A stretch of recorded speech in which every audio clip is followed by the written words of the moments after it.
نحمد اللہ تعالی ونصلی ونسلم علی رسولہ المجتبی وعلی آلہ وصحبہ وبارک وسلم دائما ابدا اما بعد اعوذ باللہ من الشیطان الرجیم بسم اللہ الرحمن الرحیم بحمد اللہ تعالی کہ رب ذوالجلال کے احسان اور کرم سے آج آپ کا سبق شروع ہوگا سورۃ الصف شریفہ کی 6 نمبر آیت شریفہ سے آگے، تو ملاحظہ کیجیے گا۔ اعوذ باللہ من الشیطان الرجیم بسم اللہ الرحمن الرحیم ومن اظلم ممن افترى علی اللہ الکذب وهو يدعى الی الاسلام واللہ لا یہدی القوم الظالمین۔ ومن اظلم، اور من کون، اظلم زیادہ ظالم ہے، ممن اس سے کہ افطرا جس نے جھوٹ بولا علی اللہ اللہ تعالیٰ پر، کذبا جھوٹ کا الزام لگایا معاذ اللہ تعالیٰ، وہو یدعا اور حال یہ ہے کہ اس کو بلایا گیا ہے الی الاسلام اسلام کی جانب، واللہ اور اللہ تعالیٰ لا یہدی ہدایت نہیں دیتا قوم الظالمین ظالم قوم کو۔ خلاق کائنات جل حکیم ایک احساس دلا رہا ہے کہ ومن اظلم ممن افترى علی اللہ الکذب، اس سے بڑھ کر کون ظالم ہو سکتا ہے جو اپنے رب پر جھوٹ باندھ رہا ہے، معاذ اللہ تعالیٰ ثم معاذ اللہ تعالیٰ، الیاذ باللہ تعالیٰ۔ عیسائیوں نے حضرت عیسیٰ علیہ السلام کو اللہ کا بیٹا کہہ دیا، یہودیوں نے حضرت عزیر علیہ السلام کو اللہ کا بیٹا کہہ دیا، الیاذ باللہ تعالیٰ ثم الیاذ باللہ تعالیٰ۔ کتنا بڑا یہ ظلم ہے، کتنی بڑی زیادتی ہے کہ اللہ تعالیٰ جل وعلا کی جانب اس چیز کی نسبت کی جائے جو اس کے شایان شان ہی نہیں ہے۔ اور اس سے یہ بھی معاذ اللہ تعالیٰ معاذ اللہ تعالیٰ وہ جملہ کہ من قال فی القرآن برأیہ فقد کفر، کہ جس نے اپنی مرضی سے قرآن کریم میں کچھ کہا وہ کافر ہو جائے گا، کہ اللہ تعالیٰ کا منشا اور ہے وہ کچھ اور بیان کر رہا ہے، یعنی وہ اللہ تعالیٰ پر الزام لگا رہا ہے، اللہ تعالیٰ جل وعلا پر جھوٹ باندھ رہا ہے کہ اللہ تعالیٰ تو کچھ اور فرما رہا ہے اور اس کا وہ ترجمہ کچھ اور کر رہا ہے کہ اللہ نے یہ فرمایا، حالانکہ اللہ نے تو وہ نہیں فرمایا۔ معاذ اللہ تعالیٰ معاذ اللہ تعالیٰ بعض اوقات مذاق کے انداز میں کو بندہ کہہ دیتا ہے اللہ تعالیٰ کی عرف اور اعلیٰ شان میں، دیکھو جی رب نے قرآن پاک کے 31ویں پارے میں فرمایا وغیرہ وغیرہ، مذاق کے انداز سے کہہ دیتا ہے اور لوگ معاذ اللہ اس مذاق پر ہنستے ہیں۔ یہ زبردست گناہ ہے، زبردست گناہ ہے۔ اللہ فرماتا اس سے بڑھ کر کون ظالم ہے جو اللہ تعالیٰ کی طرف، جو کائنات میں سب سے زیادہ سچا ہے، ومن اصدق من اللہ قیلا، اللہ سے زیادہ سچا کون ہو سکتا ہے جو اللہ کی طرف جھوٹ کی نسبت کرتا ہے کہ اللہ نے یہ فرمایا جھوٹ ہے، یا میرے نبی کی طرف جھوٹ کی نسبت کرتے ہیں۔ میرے نبی بھی فرماتے ہیں کہ وہ اپنا ٹھکانہ جہنم میں تلاش کرے جو میری جو جھوٹ کی نسبت کرتے ہیں۔ اس لیے نہ تو جھوٹی حدیث ہی بیان کرنی چاہیے، گڑھنی چاہیے، نہ ہی جھوٹی آیا برکہ، اور نہ ہی ترجمہ اپنی مرضی سے گول مول کر کے کسی اور طرف لے جانا چاہیے۔ اس کے لیے بہت زیادہ ضرورت ہے کہ کوئی تفسیر بیان کرنا چاہے، کوئی قرآن کریم کا ترجمہ بیان کرنا چاہے، اس کو اپنی مرضی کی اجازت نہیں ہے۔ وہ متقدمین، یعنی وہ شروع سے صحابہ کرام اور اس کے بعد جو علماء متقدمین ہیں ان کو ان کی پیروی کرنا ہوگی۔ صحابہ کرام اپنی مرضی سے کچھ بیان نہ کرتے تھے، بلکہ میرے کریم آقا تاجر اربوجم شفیع معظم رحمۃ اللہ کو حق حاصل تھا کہ قرآن مجید فرقان میں کی تشریح کریں۔ جس طرح قبل ازیں آپ بعض مسائلوں میں سن چکے ہیں کہ لفظ صلاۃ کے بہت سارے معنی ہیں، اور کہاں کون سا معنی بیان کیا جائے گا یہ صحابہ کرام نے از خود تعین نہیں کیا، حالانکہ وہ مادری زبان ان کی عربی تھی۔ میرے نبی سے سوال کیا یا رسول اللہ صلاۃ سے مراد کیا ہے؟ جس طرح جب رب کائنات جل مجد کریم نے ارشاد میں واقعی الصلاۃ صلاۃ قائم کرو، تو صحابہ نے بارگاہ رسالت میں آپ عرض کیا یا رسول اللہ کیا ہے صلاۃ، ہم کس طرح قائم کریں؟ کیا ان کو عربی نہیں آتی تھی؟ یہ مادری زبان عربی تھی۔ میرے کریم آقا رسول نے فرمایا کہ صلو کما رأیتمونی اصلی، صلاۃ اس طرح ادا کرنا جس طرح میں مصطفیٰ کریم صلاۃ ادا کروں گا، صلی اللہ تعالیٰ علیہ حبیبہ صلی اللہ تعالیٰ حبیب۔ تو سرکار نے ایک عمل کر کے دکھایا جس کو آج ہم نماز کا نام دیتے ہیں۔ پھر اللہ رب العزت جل وعلا نے ارشاد فرمایا ان اللہ و ملائکتہ یصلون علی النبی، پہلے صلاۃ کا معنی وہ نماز کی شکل میں بتایا گیا، پھر رب کریم نے فرمایا ان اللہ و ملائکتہ یصلون علی النبی، اللہ اور اس کے فرشتے صلات بھیجتے ہیں نبی محتشم رحمت عالم صلی اللہ علیہ وسلم پر۔ یا ایہا الذین آمنو، اے ایمان والو، صلو علیہ وسلموا تسلیما، تم بھی ان پر صلات بھیجو اور سلام بھیجو اور کثرت کے ساتھ سلام بھیجو۔ تو یہاں صحابہ اپنے گھر میں صلات کا معنی متعین کر کے نہیں بیٹھ گئے، میرے کریم کے دربار انور میں حاضر ہوئے سیدنا حمید فرماتے ہیں بارگاہ سات ماہ میں حاضر ہو کر صحابہ کرام رضوان اللہ اجمعین عرض کیا یا رسول اللہ علیہ السلام، جو سلام ہے اس کا تو ہمیں علم ہے، جو سلام ہے اس کا ہم علم ہے کہ ہم پڑھتے ہیں، کیا بولا؟ السلام علیکہ ایہا النبی ورحمۃ اللہ وبرکاتہ، یہ اتحیات میں ہم پڑھتے ہیں، یہ شروع سے پڑھتے آ رہے تھے۔ یا رسول اللہ سلام تو ہم جانتے ہیں کہ سلام کا طریقہ کیا ہے، یا رسول اللہ صلات کیا ہے؟ تو کیا پہلے صلات کے نام سے صحابہ اکرام کے سامنے میرے نبی وضاحت نہیں فرما چکے تھے نماز ادا کر کے کہ صلات سے مراد کیا ہے؟ اس وقت صحابہ اکرام نے جرد کیا یا رسول اللہ یہاں صلات سے مراد کیا ہے؟ تو پھر میرے کریم آقا نے ان کے سامنے وہ درود شریف پڑھا جس کو ہم درود ابراہیمی کہتے ہیں، اللہم صلی علی سیدنا محمد وعلی آل محمد کما صلیت علی ابراہیم وعلی آل ابراہیم انک حمید مجید، اللہم بارک علی محمد وعلی آل محمد کما بارکت علی ابراہیم وعلی آل ابراہیم انک حمید مجید۔ اس کے مختلف سیغے ہیں، اس پہ سیدنا کا اضافہ کرنا مستحب ہے، مختلف سیغے ہیں لیکن مفہوم ایک ہی بنتا ہے۔ میرے کریم نے ان کے سامنے یہ درود پڑھ کے دکھا دیا کہ یہاں صلات سے یہ مراد ہے، یعنی کبھی صلات سے کچھ مراد لیا گیا، کبھی صلات سے کچھ مراد لیا گیا۔ تو یہ صحابہ نے اپنی مرضی نہیں کی بلکہ میرے نبی سے عرض کیا، پھر میرے کریم نے جو تشریح فرمائی وہی تشریح ہے۔ اس لیے قرآن پاک کی تشریح بندہ اپنی مرضی سے نہیں کر سکتا، کیونکہ میں اپنی مرضی سے، میں عربی دان ہوں، میں پروفیسر ہوں، میں عربی پڑھا ہوا ہوں، میں عربی میں بڑا ماہر ہوں، وہ جن کی مادری زبان عربی تھی وہ قرآن پاک پہ اپنی مرضی سے کچھ نہ کہہ سکے، میری اور تیری حیثیت کیا ہے؟ صحابہ کرام نے بارگاہ سالت مآب میں عرض کیا، میرے نبی نے اس کی تشریح فرمائی۔ اسی طرح پھر آج کا مفسر صحابہ کرام، سب سے پہلے میرے کریم آقا رسول عربی شفیع معظم رحمت عالم، پھر صحابہ کرام، پھر علماء متقدمین کی جانب دیکھے گا کہ انہوں نے اس کی شرح کیا بیان فرمائی ہے، پھر اس کے تحت وہ گفتگو کر سکے گا، اپنی مرضی کی اجازت نہیں ہے۔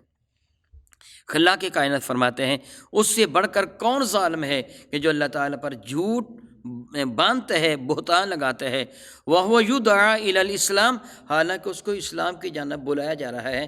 یہاں سے وہ سارے یہود و نصارہ مراد ہیں کہ جن کو میرے کریم آقا رسول عربی شفیع معظم رحمت عالم اسلام کی جانب دعوت دیتے تھے، ویسے میرے کریم آقا پوری کائنات کی طرف اسلام کی دعوت دینے والے مبعوث ہوئے ہیں۔ حضرت سیدنا عیسیٰ علیہ السلام بنی اسرائیل کے جو انبیاء تھے وہ صرف بنی اسرائیل کے جانب تھے۔ میرے کریم آقا فرماتے ارسلت الی الخلق کافہ، رب کائنات نے مجھے پوری مخلوق کا رسول بنا کے بھیجا ہے۔ امت کی دو قسمیں ہوتی ہیں، امت دعوت اور امت اجابت۔ امت دعوت سے مراد وہ ہوتا ہے کہ جس کی جانب اللہ تعالیٰ نے رسول کو بھیجا، اور امت اجابت انہیں کہا جاتا ہے جنہوں نے رسول کا کہنا قبول کر لیا۔ میرے کریم آقا کی امت دعوت پوری کائنات ہے، لیکن جنہوں نے کہنا مان لیا، جس طرح الحمدللہ تعالیٰ ہم خوش قسمت کہ ہمیں حضور کی غلامی کا پٹا مقدر ہو گیا، ہمیں امت اجابت کہا جاتا ہے، قبول کر لینے والے۔ وگرنہ جتنے بھی دنیا میں اقوام ہیں، ہندو ہیں، سکھ ہیں، کشتری ہیں، جو بھی ہیں، ستارہ پرست ہیں، صابی ہیں، وہ عیسائی ہیں، یہودی ہیں، یہ سارے کے سارے میرے آقا کی امت میں ہیں، یعنی ان امت دعوت کہا جاتا ہے کہ میرے نبی ان سب کی جانب اللہ کے رسول بن کے تشریف لائے ہیں۔ یہاں فرمایا وہ یدعا، اور اس کو بلایا گیا ہے الی الاسلام، اسلام کی جانب، یہاں خصوصیت کے ساتھ یہود و نصارہ مراد ہیں۔ فرماتے ہیں واللہ لا یہدی القوم الظالمین، اللہ تعالیٰ جل وعلا ظالموں کو ہدایت نہیں دیتا۔ میرے اور آپ کے کریم آقا رسول عربی شفیع معظم رحمت اللہ کی خدمت فیض درجت میں حضرت سیدنا عبداللہ بن سلام رضی اللہ تعالیٰ عنہ حاضر ہوئے۔ خود فرماتے ہیں یہ یہودیوں میں بہت پائے کے علامات تھے، بہت پائے کے علامات تھے، ان کے باپ سلام بھی بہت بڑے علامہ تھے اور یہ بھی بہت بڑے علامہ تھے۔ یہ خود کہتے ہیں کہ میں نے خیال کیا کہ میں بارگاہ اقدس میں حاضر ہوں گا، میں ان سے ایسے سوالات کروں گا کہ معاذ اللہ تعالیٰ میں جملہ نہیں کہہ سکتا، کہ میں ایسے ان سے سوال کروں گا، عبداللہ ابن السلام کہتے ہیں یہ سوچ کر میں بارگاہ اقدس میں حاضر ہوا، جب میں ان کی خدمت اقدس میں حاضر ہوا، ان کے رخ زیبہ کی زیارت کی، تو میں پکار اٹھا کہ یہ چہرہ جھوٹے کا نہیں ہو سکتا، یہ رخ زیبہ جھوٹے کا نہیں ہو سکتا۔ پھر میں نے ان کی باتیں سنی تو میں کلمہ طیبہ پڑھ کر ان کے دامن کرم سے وابستہ ہو گیا۔ پھر میں نے عرض کیا یا رسول اللہ صلی اللہ تعالی علیہ وسلم، یہودی، اللہ تعالیٰ فرماتا ہے یعرفونہ کما یعرفون ابناءہم، یہودی میرے نبی کو اس طرح پہچانتے ہیں جس طرح باپ اپنے بیٹے کو پہچانتا ہے۔ حضرت عبداللہ ابن السلام نے یہی عرض کیا تھا، یا رسول اللہ یہودی آپ کو بہت اچھی طرح پہچانتے ہیں، جو رب کا فرمان ہے کہ اپنے بیٹوں کی اس طرح پہچانتے ہیں جس طرح سینکڑوں بچوں میں ایک انسان اپنے لخت جگر کو پہچان لیتا ہے، اسے کوئی شک و شبہ نہیں ہوتا یہ میرا بیٹا ہے بھی کہ نہیں، جس طرح اسے یقین ہوتا ہے اسی طرح یہودیوں کو یقین ہے کہ آپ اللہ کے نبی ہیں، اور وہی ہیں کہ جن کا ذکر تورات کے اندر موجود ہے، حسد ہے، عناد ہے، بغض ہے، کہ جس کی وجہ سے یہودی آپ پر ایمان نہیں لا رہے۔ یا رسول اللہ علیہ السلام، اگر آپ اس چیز کو ملاحظہ فرمانا چاہیں کہ جو کچھ میں عرض کر رہا ہوں یہ مبنی پر حقیقت ہے تو اس کا ایک طریقہ کار ہے، یا رسول اللہ علیہ السلام ان کو دعوت دیجیے، وہ حاضر ہوں گے تو آپ ان سے میرے بارے میں پوچھئے کہ تم عبداللہ کے بارے میں کیا خیال کرتے ہو کہ عبداللہ کیسا شخص ہے، اور پھر یا رسول اللہ علیہ السلام اس کے سوا باقی سب کچھ آپ کو خود ہی پتہ چل جائے گا کہ جو میں عرض کر رہا ہوں وہ مبنی بر حقیقت ہے۔ میرے نبی کو یہ پرکھنے کی، آزمائش کرنے کی کوئی ضرورت نہیں تھی، میرے نبی کو تو میرا رب پہلے ہی بتا چکا تھا کہ یہودی آپ کو پہچانتے ہیں، جانتے ہیں، مگر عناد کی وجہ سے، حسد کی وجہ سے آپ کا انکار کر رہے ہیں، لیکن آپ نے حضرت عبداللہ کی دل جوئی کے لیے ان کی گزارش کو قبول فرما لیا۔ حضرت عبداللہ کو پردے کی اوٹ میں جانے کا حکم دے دیا۔ یہودیوں کے جو بڑے بڑے علامہ تھے، ان کے خبر تھے، چوٹی کے علماء تھے، میرے قریب نے ان کو دعوت دی، وہ آ گئے تو میرے کریم آقا صلی اللہ تعالیٰ علیہ حبیب ہی فرمائیں لگے تم بتاؤ تمہارے نزدیک عبداللہ کیسا شخص ہے، عبداللہ بن سلام کیسا شخص ہے؟ تو انہوں نے کہا واہ واہ، تم نے کیسی شخصیت کا نام لیا، جو آفتاب رشد و ہدایت ہے، جو آفتاب رشد و ہدایت ہے، آسمان کا وہ ایسا درخشندہ سورج ہے ہدایت کے آسمان کا کہ جس کی روشنی کی ضیاء پاشیوں سے عالم منور ہے۔ کتنے بڑے آدمی کا آپ نے نام لے لیا، تو وہ آفتاب ہے آسمانی رشد و ہدایت کا، بہت بڑا علامہ ہے۔ میرے کریم آقا رسول نبی فرمانے لگے اچھا وہ بہت بڑا علامہ ہے تو مجھے بتاؤ اگر وہ میری رسالت کی گواہی دے دے تو مان جاؤ گے؟ وہ کہنے لگے ہو ہی نہیں سکتا، ہو ہی نہیں سکتا، یہ کیسے ممکن ہے کہ عبداللہ جیسا عقل مند دانا، جس کا باپ بھی بہت بڑا علامہ تھا اور خود بھی وہ بہت بڑا علامہ ہے، جو علم و فضل کی اتنی بلندی پر فائز ہے کہ اس کا تصور بھی نہیں کیا جا سکتا، اس کا باپ بھی اتنا اعلیٰ، وہ بھی اتنا اعلیٰ، وہ گواہی دے گا آپ کی؟ یہ کبھی بھی نہیں ہو سکتا، وہ نہیں گواہی دے گا۔ میرے قریب نے فرمایا اگر بالفرض وہ میری رسالت کی گواہی دے دے تو وہ جی ہو ہی نہیں سکتا وہ رسالت کی گواہی دے۔ وہ یہ بحث کر رہے تھے، حضرت عبداللہ اور کے پیچھے سے باہر تشریف لے آئے، ان کے سامنے آ کے فرمانے لگے اے گروہ یہود، تم بہت اچھی طرح جانتے ہو کہ تورات میں جس پیغمبر کا ذکر ہے وہ یہی کریم آقا ہے، وہ یہی ہے۔ اب آپ کا یہ کہنا تھا کہ وہ یہود جو تھوڑی دیر پہلے آپ کی خوبیوں کے پل باندھ رہے تھے، زمین و آسمان کے کلابے ملا رہے تھے، وہ بکواس بکنے لگے تو بھی جھوٹا، تیرا ابا بھی جھوٹا، تو بھی جاہل، تیرا ابا بھی جاہل۔ سیدنا عبداللہ ابن سلام مسکراتے ہوئے میرے کریم کی خدمت میں عرض کرنے لگے دیکھا یا رسول اللہ علیہ السلام، یہ سب کچھ ایک حسد اور عناد ہے جو یہ آپ پر ایمان نہیں لا رہے۔ رب ذوالجلال فرماتے ہیں ان کو اسلام کی جانب بلایا جا رہا ہے، یہ انکار کر رہے ہیں۔ حق کیا ہے؟ واللہ لا یہدی القوم الظالمین، اللہ تعالیٰ ظالموں کو ہدایت دیتا ہی نہیں ہے۔ وہ اپنی آنکھوں سے سب کچھ دیکھتے ہیں، اپنی آنکھوں سے دیکھتے ہیں۔ آج بھی وہ کتنے لوگ ہیں جو قرآن کریم بھی پڑھتے ہیں، حدیث مبارکہ بھی پڑھتے ہیں، مگر ان کا دامن ہدایت کی دولت سے خالی ہے۔ بارہا یہ بات میں آپ کو پہلے بھی کہہ چکا ہوں اور اب بھی کہہ رہا ہوں کہ وہ نماز جس کے بعد نفل پڑھنے کی اجازت ہے، ظہر ہے، مغرب ہے، عشاء ہے، 2 رکعت نماز نفل اس شکر نعمت میں پڑھ لیا کیجیے، مولا یہ تیرا کرم ہے کہ تو نے ہم کو ہدایت کی دولت عطا فرمائی ہے، یہ تیرا کرم ہے، تیرا احسان ہے۔ مگر اللہ تعالیٰ جل مجد الکریم ارشاد جو فرماتے ہیں کہ اللہ ظالموں کو ہدایت دیتا ہی نہیں، تیرا شکر ہے کہ تو نے ہمیں ظالموں میں نہیں رکھا، ہمیں ہدایت دی ہے۔ ارشاد فرماتے ہیں سبحان اللہ و بحمدہ، یہ آیا برکت جس کی اب آپ تلاوت سننے والے ہیں، سبحان اللہ تعالیٰ و بحمدہ، یہ عظمت کا چمکتا ہوا آفتاب ہے۔ ارشاد فرما رہے ہیں یریدون، وہ کافر کیا چاہتے ہیں، ان کی تمنا کیا ہے، لیطفئوا نور اللہ بافواہہم، کہ وہ اللہ کے نور کو اپنے منہ کی پھونکوں سے بجھانا چاہتے ہیں۔ اچھا یہاں میں آپ سے ایک سوال کروں گا، بتائیے وہ کس کو مٹانا چاہتے تھے؟ بتائیے بھلا، میرے نبی کو؟ مخالفت کس کی کرتے تھے؟ میرے نبی کی۔ کافر شہید کس کو کرنا چاہتے تھے؟ میرے نبی کو۔ تو اللہ کیا فرماتا ہے، وہ کس کو مٹانا چاہتے ہیں؟ اللہ کے نور کو۔ پھر کہنا ناجائز تو نہیں ہوگا حضور کو اللہ کا نور؟ اگر کوئی کہہ دے اللہ کا نور، ناجائز تو نہیں ہوگا؟ اللہ فرما رہا ہے اس سے دین اسلام مراد ہے، اس سے قرآن کریم مراد ہے، اس سے ذات مصطفیٰ مراد ہے، یہ سب کچھ اللہ تعالیٰ جل وعلا کی جانب سے نور ہے۔ رب کریم قرآن مجید فرقان میر کے لیے ارشاد گرامی قدر فرماتے ہیں کہ اللہ رب العزت جل وعلا نے قرآن مجید فرقان والذی ارسل رسولہ بالہدی ودین الحق، اس نے رسول کو بھیجا ہدایت کے ساتھ اور دین حق کے ساتھ۔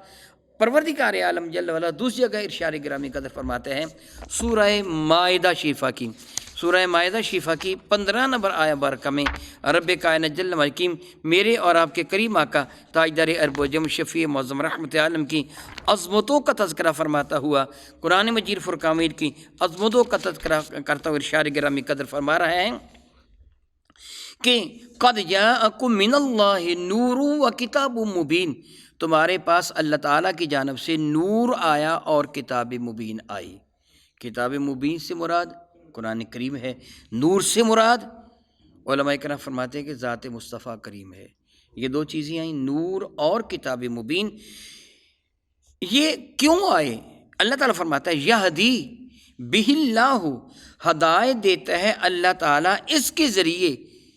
کس کے ذریعے؟ میرے نبی کے ذریعے اور قرآن کریم کے ذریعے۔ من اتبع رضوانہ، اس کو ہدایت ملتی ہے جو رب کی رضا کا جویا ہے۔ سبحان اللہ تعالیٰ و بحمدہ، ہدایت یافتہ وہی ہوتا ہے جو رب کی رضا کا جویا ہے۔ فرماتے ہیں کہ رب کائنات جل مجید فرما سبل السلام، سلامتی کے راستے کی جانب اس کو ہدایت دیتا ہے۔ وَيُخْرِجُهُمْ، اور ان کو نکالتا ہے اللہ تعالیٰ کہاں سے؟ من الظلمات الی النور، اللہ تعالیٰ ان کو اندھیروں سے نور کی جانب نکالتا ہے۔ کتاب بھی نور ہے، میرے نبی بھی نور ہیں، اسلام بھی نور ہے، یہ ساری چیزیں نور ہیں۔ یہ گویا قرآن مجید فرقان مجید نے یہ ثابت فرمایا قرآن بھی نور ہے، نبی بھی نور ہے، اسلام بھی نور ہے، کہ ظلمات سے نکال کر نور کی جانب، یعنی بے ہدایتی سے نکال کر ہدایت کی جانب، کفر سے نکال کر اسلام کی جانب، بے دینی سے نکال کر ایمان کی جانب قرآن مجید اور رسول رحمت دعوت دیتے ہیں۔ یہاں رب کریم فرماتے ہیں یہ کیا چاہتے ہیں؟ یریدون، یہ کیا چاہتے ہیں؟ لیطفئوا، تاکہ بجھا دیں، نور اللہ، اللہ کے نور کو، بے افواہہم، اپنے منہ کی پھونکوں سے۔ واللہ، اور اللہ تعالیٰ متم نور ہی، اپنے نور کو مکمل فرما کے ہی رہے گا۔ میرے نبی کو کوئی نقصان نہیں پہنچا سکے گا، قرآن مجید فرقان کو کوئی نقصان نہیں پہنچا سکے گا، دین متین کو کوئی نقصان نہیں پہنچا سکے گا۔ فرماتا واللہ متم نورہ ولو کرہ الکافرون، اگرچہ کافروں کو یہ بات کتنی بھی بری کیوں نہ لگے، دین متین کا جھنڈا سر بلند ہی رہے گا، اس کو نہیں جھکا سکتے، اس نور کو نہیں بجھا سکتے۔ بہت خوب کسی نے کہا فانوس بن کے جس کی حفاظت ہوا کرے، وہ شمع کیا بجھے جسے روشن خدا کرے۔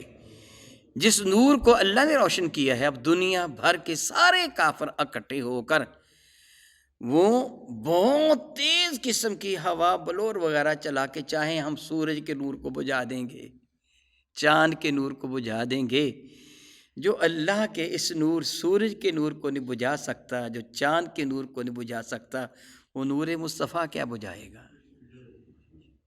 کس طرح ممکن ہے کہ اللہ تعالیٰ جل وعلا کی مرضی کے خلاف کو کوئی کر دے؟ اللہ تعالیٰ فرماتا ہے میں اس نور کو پورا کر کے رہوں گا اسلام ادیان پر، لیظہرہ علی الدین کلہ، یعنی هو الذی ارسل رسولہ بالہدی ودین الحق، اللہ وہ ہے کہ جس سے اپنے رسول کو بھیجا ہدایت کے ساتھ اور دین حق کے ساتھ۔ کیوں بھیجا؟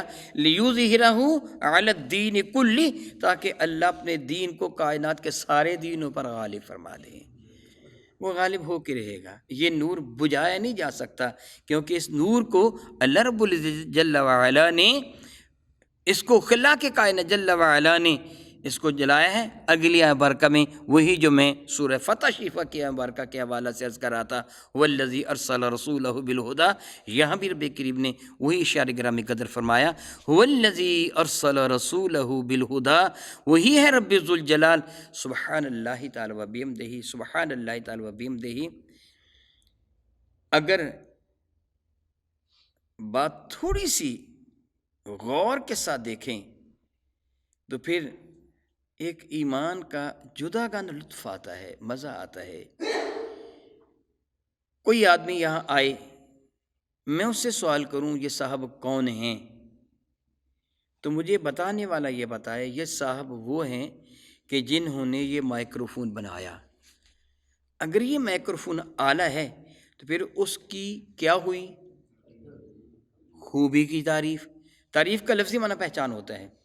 ہم تعریف جو غلط العام ہے نا وہ عظمت کے لیے استعمال کرتے ہیں۔ تعریف مطلقاً کسی کا عرف ہے، پہچان ہے، وہ اچھی بھی ہوتی ہے اور بری بھی۔ اس کی خوبیوں کی یہ تعریف ہوئی، یعنی بتایا کہ یہ بہترین شخص ہے کہ جس نے جو یہ آیا ہے۔ میں پوچھوں یہ کون ہے؟ آپ کہیں گے یہ وہ ہے کہ جس نے یہ مسجد تعمیر کی۔ اب اگر میں مسجد کے حسن و خوبی کو دیکھ کر کہوں گا ماشاءاللہ بہت بڑا کاریگر ہے، اس کو دیکھ کر کہوں گا ماشاءاللہ بہت بڑا دانا ہے، لیکن اگر بطور مثال یہ ٹائلیں جو لگی ہوئی ہیں یہ خراب و خستہ ٹائلیں ہوں، اس نے ٹیڑھی مٹیڑھی لگائی ہوں، درست نہ لگائی ہوں، وہ آئے میں پوچھوں یہ کون ہے، آپ کہیں وہ ہے جس نے یہ ٹائلیں لگائی ہیں۔ اب اس کی عظمتوں کا تذکرہ ہوا یا اس کو ذلیل آپ نے کر دیا؟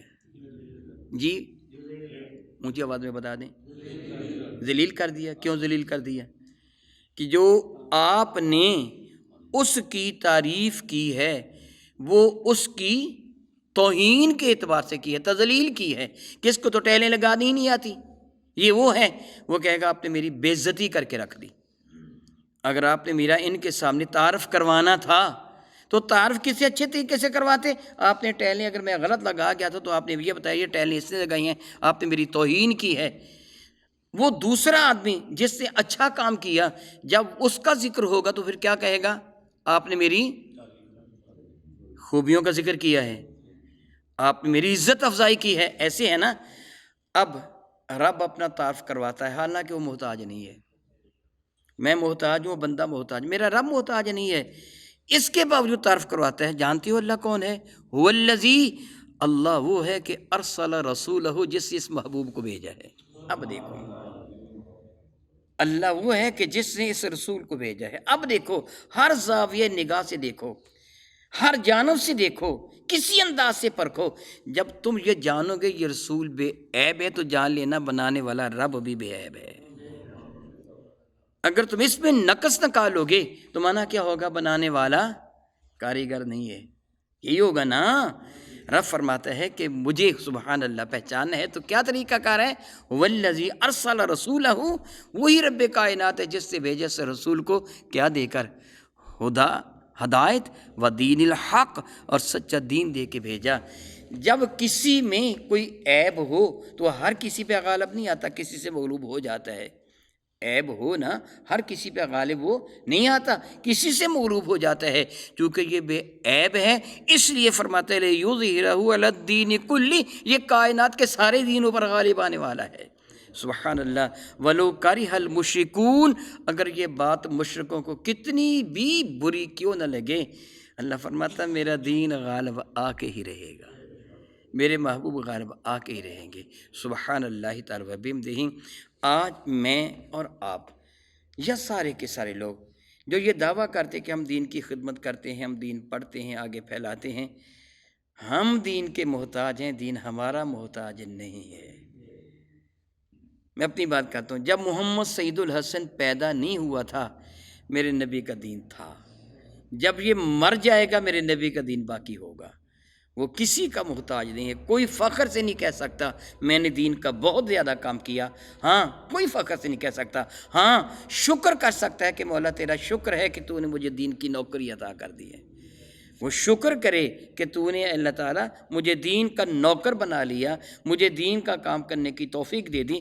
وہ غرور نہیں کر سکتا کہ میں نے دین کا بہت کام کیا، کوئی بھی نہیں، میرا اللہ ہے جس کو چاہے توفیق عطا فرما دیتا ہے۔ دین کو اس نے غالب کرنا ہے، بندہ نہیں کچھ بھی کر سکتا کہ میں یہ کر رہا ہوں وہ کر رہا ہوں۔ ہمیں اپنے کریم پروردگار کا شکر ادا کرنا چاہیے۔ خالق کائنات جل وعلا، یہ تیرا گناہ گار و حقیر بندہ تیرے حضور سراپا سپاس ہے کہ تو نے اس حقیر سے بندے کو دین کی نوکری کی توفیق عطا فرمائی ہے۔ اللہ رب العزت جل وعلا یہ نوکری قبول فرمائے، آمین۔ او کما قال اللہ تبارک و تعالی، واللہ تعالی اعلم باسرار کتابہ۔